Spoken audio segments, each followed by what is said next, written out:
Guys, இன்றைக்கி பார்த்தீங்கன்னா நான் காகங்கள் பற்றி தான் சொல்ல போகிறேன். அப்படி என்ன நீங்கள் காகங்கள் பற்றி சொல்ல போகிறீங்க அப்படின்னு பார்த்தீங்கன்னா, கண்டிப்பாக உண்மை இருக்குது. அது என்னன்னா, காகங்கள் பார்த்தீங்கன்னா இப்போ எல்லாம் பார்த்தீங்கன்னா காட்டில் அதிகமாக இருக்கிறதே கிடையாது. நம்மளோட அதோட மனிதர்களோட தான் ஒத்து இருக்குது, சரிங்களா? எல்லா விலங்குகளோட காகங்கள் பார்த்தீங்கன்னா எப்படின்னா நம்ம கூடயே, அதாவது ஒரு ஒரு சிட்டியில் நெரிசலான, அதாவது வீடு அங்கங்கே பார்த்தீங்கன்னா வீடு அங்கங்கே அதாவது நெரிசலாக இருக்கும், சரிங்களா?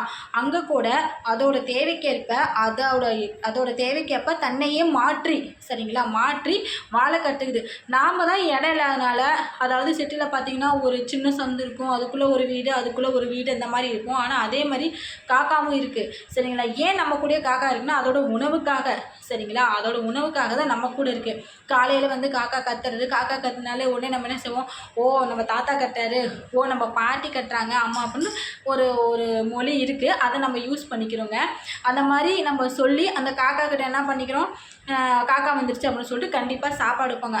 அப்புறம் பார்த்தீங்கன்னா நல்லா சாமி கும்பிடும்போது இந்த அமாவாசை, தை அமாவாசைலாம் பார்த்தீங்கன்னா அப்போல்லாம் பார்த்தீங்கன்னா என்ன செய்வாங்க, முதல்ல கொண்டு போய் அந்த சாப்பாடை காக்காவுக்கு வைப்பாங்க. நம்ம என்ன செய்கிறோமோ அதுலேருந்து கொண்டு போய் காக்காவுக்கு வைப்பாங்க, சரிங்களா? அப்படி காக்காவுக்கு வைக்கும்போது என்ன செய்கிறாங்க அப்படின்னா, சாமி கும்பிட்டு முதல்ல அவங்களுக்கு வச்சா தான் நல்லது. அவங்க முதல்ல சாப்பிட்டாங்கன்னா அதுக்கப்புறம் நம்ம சாப்பிட்லாம், அது ஒரு விரதம் அப்படின்னு சொல்கிறாங்க. அது ஒரு உண்மைங்களா?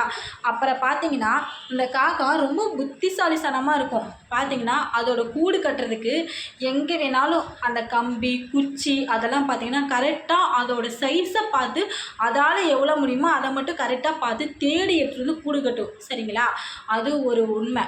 அப்புறம் பார்த்தீங்கன்னா காக்கா அதோட உணவுக்காக, அதாவது ஒரு கடினமான கம்பியை கூட அது தன் வாயால் அப்படியே வளைச்சி அந்த உணவை வந்துட்டு குத்தி குத்தி எடுக்கும், சரிங்களா? அது ஒரு உண்மை. நீங்கள் கவனித்து பாருங்கள்.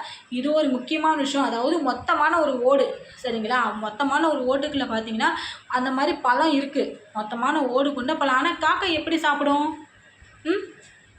சொல்லுங்கள், எப்படி சாப்பிடும்? அதால் உடைக்க முடியாதுல்ல, ஆனால் சாப்பிடும். எப்படி தெரியுங்களா? அந்த ஓட்டோடு உள்ளே இருக்கிற பழமோ இல்லை அதில் எந்த ஒரு உணவாக இருந்தாலும் அது கடினமான ஓட்டோடு அது ஒரு பழமோ ஒரு செடி ஒரு மரத்தில் இருக்கிறதோ அது என்ன செய்யுன்னா, நீங்கள் நல்லா கவனித்து பாருங்கள். இந்த மாதிரி மக்கள் கூடுறதுல சிக்னல் இருக்குங்களா, அந்த சிக்னலில் அந்த காக்கா என்ன செய்யுன்னா அதால் உடைக்க முடியாத அந்த பழக்கொட்டையை அந்த வண்டி போகுதுங்க இல்லைங்களா, அந்த சிக்னலில் போட்டுரும், சரிங்களா? அந்த சிக்னலில் அந்த ரெட் கலர் எரியும் போது போட்டுரும். அதோட தேவைக்காக போட்டுரும். போடும்போது அந்த வண்டி அது மேலே வந்து என்ன பண்ணும், ஏறி போயிடும். வண்டி ஏறி போகும்போது என்ன செய்யும், அந்த படக்குன்னு உடஞ்சிரும். ஆனால் உடஞ்சிட்டு அந்த வண்டி போனதுக்கப்புறம் அது அங்கேயே வெயிட் பண்ணி தன்னோட பழத்தை எடுக்கிறதுக்காக வெயிட் பண்ணி திரும்பவும் ரெட் சிக்னல் வரும் இல்லையா, அப்போ இல்லைன்னா கிரீன் சிக்னல் போகும்போது வண்டி வராதப்போ அது அழுங்காப்பில் பறந்து லேசாக பறந்து போய் அந்த சாப்பிட்டுட்டு வந்துடும். நீங்கள் நல்லா என்னைக்காவது சிக்னல் இருக்கும்போது நீங்கள் போய் பாருங்கள். அது கண்டிப்பாக நடந்திருக்கு, நான் பார்த்துருக்கேன். அதனால தான் உங்களுக்கு சொல்கிறேன், சரிங்களா? இந்த மாதிரி அதி புத்திசாலியாக காகங்கள் இருக்குது, தெரியுங்களா? அதனால தான் மனிதர்கள் எவ்வளோ நெருக்கமான இடத்துல வீடு கட்டி வாழ்ந்தாலும் தன்னோட உணவுக்காக தன்னையே மாற்றிக்கொண்டு அது இருக்குது. அதை நினச்சிருந்தா சுதந்திரமாக இருக்குன்னு நினச்சிருந்தா எங்கே வேணாலும் காட்டில் வாழ்ந்துருக்கலாம். ஆனால் அது அப்படி கிடையாது. தன்னோட உணவுக்காக, தன்னோட தேவைக்காக எவ்வளோ வேணாலும் புத்திசாலித்தனமாக செய்யும். நான் சொன்னது என்னமோ 25% தான், ஆனால் அது இன்னும் 75% காகங்கள் பற்றி சொல்லிக்கிட்டே இருக்கலாம், சரிங்களா? அந்த மாதிரி ஒரு புத்திசாலித்தனமான காகம் தான் இருக்குது. நீங்களே பாருங்களேன், காக்கா தன்னோட வாயாலே எல்லாமே செய்யும்.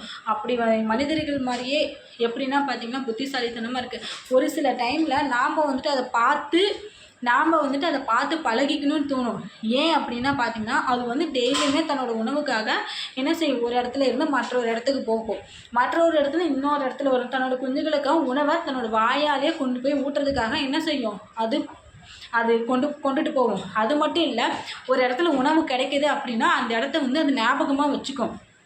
இந்த இடத்துல உணவு கிடைக்குது, எப்போ நம்ம போகலாம் அப்படின்ட்டு சொல்லிட்டு என்ன பண்ணோம், அது மைண்டில் வச்சுக்கும். அதே இடத்துக்கு அதே டைமுக்கு போய் அது இடத்துக்கு இப்போ பார்த்தீங்கன்னா கோயில், ரெஸ்டாரண்ட் இப்போலாம் பார்த்தீங்கன்னா சாப்பிட்றதோ இல்லை சாப்பிட்றதுக்கு முன்னாடி அந்த சாப்பாடை கொண்டு போய் வைப்பாங்க. அதை அங்கே வெயிட் பண்ணி அந்த டைமுக்கு கரெக்டாக வந்துடும் பாருங்க. வெயிட் பண்ணி அதுவும் சாப்பிடும், அது தன்னோட குழந்தைங்களுக்கு எடுத்துகிட்டு போயிடும், சரிங்களா? இந்த மாதிரி நிறைய புத்திசாலித்தனம் காக்கா பற்றி சொல்லிகிட்டே இருக்கலாம், சரிங்களா? ஆனால் நான் ரொம்ப பேசினா நீங்கள் பார்க்க மாட்டீங்க, சரிங்களா? அதனால் நான் சொன்னதை நீங்கள் வேணால் ட்ரை பண்ணி பாருங்கள். இந்த மாதிரி காக்கா செய்தா அப்படின்னு நீங்கள் பாருங்கள்.